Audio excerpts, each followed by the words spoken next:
Boa noite, me chamo Gibran Goulart Farias, estou cursando a disciplina de Engenharia de Software 1, disponibilizado pela UFSC, e sou um dos integrantes do projeto Hex Takeover. Estarei fazendo a apresentação dele. O Hex Takeover é um jogo originado em mobile, ele está disponível para aplicativos tanto iOS quanto Android, e nós temos como objetivo fazer dele um jogo desktop que seja distribuído, ou seja, ele permite que o jogo seja jogado online entre dois jogadores.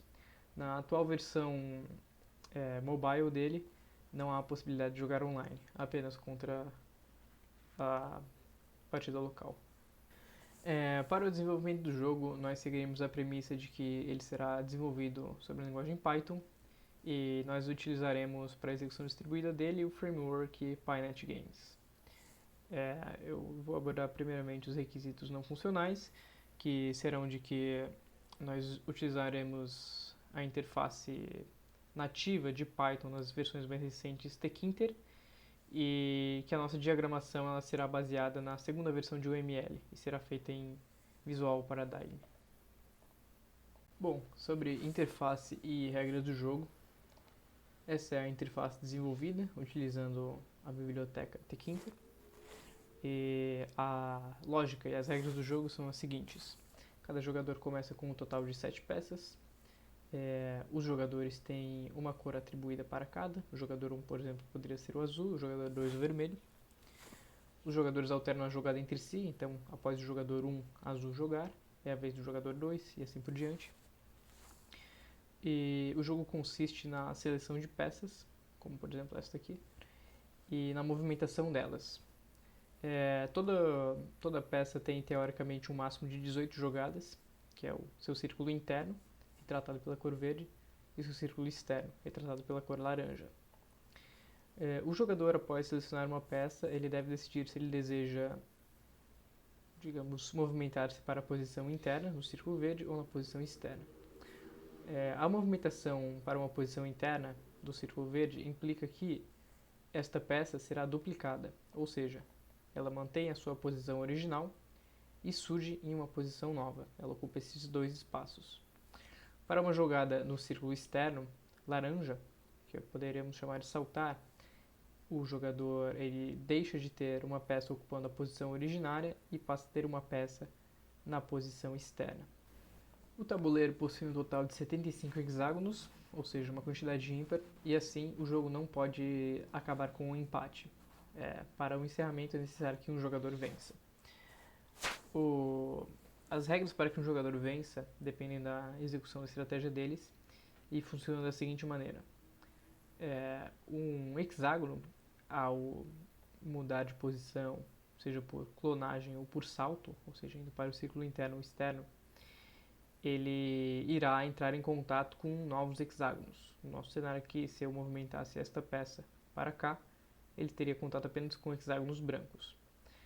Caso acontecesse de haver peças do jogador inimigo, ou seja, peças vermelhas ao redor do hexágono de movimentação, estas peças seriam convertidas para a cor do jogador que efetuou a ação. Ou seja, se o jogador azul realiza uma jogada, pula para o círculo exterior e tem por contato outros dois hexágonos vermelhos, esses dois hexágonos sofrem uma ação chamada flip, ou seja, eles mudam de cor, eles passam de vermelho para azul. E o jogador azul assim ganha uma vantagem de 2 peças em relação ao jogador vermelho.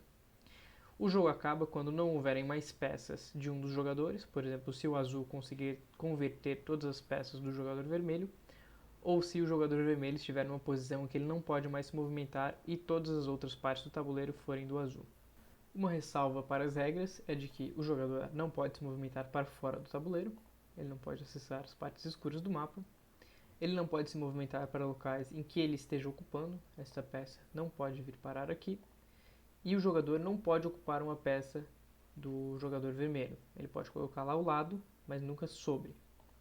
Tendo abordado o objetivo do jogo, seus requisitos não funcionais e as suas regras, cabe agora abordar os requisitos funcionais e os diagramas produzidos para a estruturação do jogo.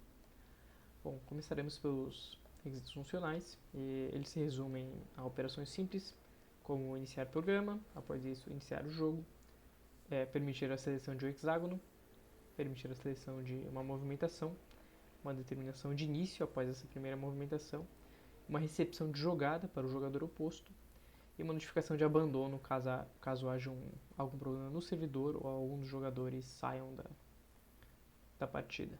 Para a nossa estruturação e diagramação, começaremos falando dos casos de uso. Nós temos aqui uma sistemática em que temos a interface do jogador e nós temos o Pynate Games Server Proxy. O Pynate Games ele vai ser a nossa biblioteca responsável pela estrutura distribuída e nós estaremos utilizando alguns dos casos de uso que estão presentes em sua documentação. Para os casos de uso, nós temos um Edge Listener, que adiciona um ouvinte do servidor. Nós temos um Send Connect, que permite o envio de conexão. Nós temos o Receive Connection, que o servidor ele constata a conexão bem sucedida do jogador. Nós temos um Send Match, que a partir da conexão de dois jogadores nós podemos iniciar uma partida. Temos um Receive Match, para o jogador que não enviou, que ele receba uma notificação avisando se ele quer ou não jogar uma partida. E com a partida iniciada, nós temos o caso de uso que é receber determinação de início, definindo quem começa a partida. Este que começa deve selecionar uma posição. Após selecionar uma posição, ele deve enviar a sua jogada ao servidor. O jogador oposto, então, ele tem o caso de uso Receive Move, em que ele recebe a jogada do jogador oposto. Está disponível também como caso de uso um Send Disconnect, caso um dos jogadores se desconecte ou o servidor caia. Há um caso de uso Receive Disconnect, para o caso de um jogador oposto cair e o jogador local receber uma notificação de abandono de partida. E um Receive Error, que é referente aos cenários em que o servidor cai ou há alguma falha. Bom, essa ordem de casos de uso possui uma sistemática de execução e essa é descrita no nosso diagrama de visão geral de interação. Nele nós temos um nodo inicial, em que a partir disso é necessário efetuar o caso de uso addListener, que adiciona um ouvinte ao servidor, e nós caímos num nodo de decisão em que o jogador deve enviar um pedido de conexão ao servidor, e caso ele não seja bem sucedido, ele deve efetuar o processo novamente, e ele receberá uma mensagem de erro de conexão, caso tenha uma interferência. Assumindo que ele seja bem sucedido, o jogador irá receber a conexão, um aviso de conexão do servidor, e ele terá a possibilidade de iniciar uma nova partida, contanto que o servidor não caia durante o processo. Após iniciar o pedido para uma nova partida, o jogador oposto ele recebe um convite para acessar a partida, e caso ele aceite, o jogo recebe a sua determinação de início. Com o jogo iniciado, contanto que o servidor não caia e os jogadores recebam uma mensagem de erro e devem se conectar novamente, aquele jogador que recebeu uma determinação de início, ele deve selecionar uma posição de movimentação e essa seleção de posição, após um clique para se movimentar, deve ser enviada ao servidor, que verifica se o jogo acabou. Caso ele tenha acabado, uma nova partida pode ser iniciada.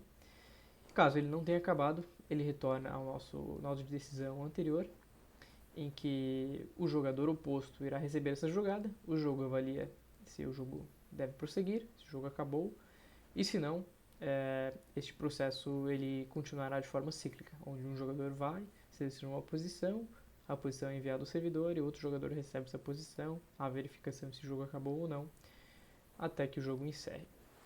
Nesse processo também temos a possibilidade do jogador local se desconectar, em que nós temos um envio de desconexão para o servidor recebe essa desconexão e a partir daí é possível se reconectar ou encerrar o nosso processamento do programa. Nós temos um outro cenário em que o jogador local ele não se desconecta, mas o jogador remoto se desconecta intencionalmente ou não. Caso o jogador remoto se desconecte, o servidor ele recebe essa desconexão e a partir daí é possível finalizar o programa ou tentar novamente se conectar e começar o processo até conseguir se conectar e acessar uma nova partida. Bom, para finalizar a nossa modelagem realizada em Visual Paradigm, nós devemos abordar os diagramas de classes produzidos. Começaremos pelo do domínio do problema. Nós temos nele 4 classes, em que o tabuleiro pode ser considerado entidade central. O tabuleiro possui um booleano para avaliar se o jogo está em andamento. Ele guarda em si os hexágonos, que são as posições. Ele tem um total de 75 hexágonos e o tabuleiro é responsável por guardá-los. Esses hexágonos que ele guarda possuem um tamanho e uma cor. O tabuleiro também possui os 2 jogadores, jogador 1 e jogador 2.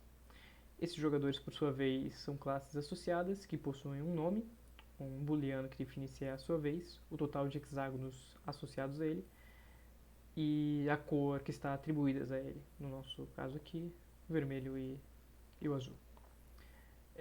O tabuleiro também possui um total de hexágonos ocupados pelo jogador 1 e um total de hexágonos ocupados pelo jogador 2.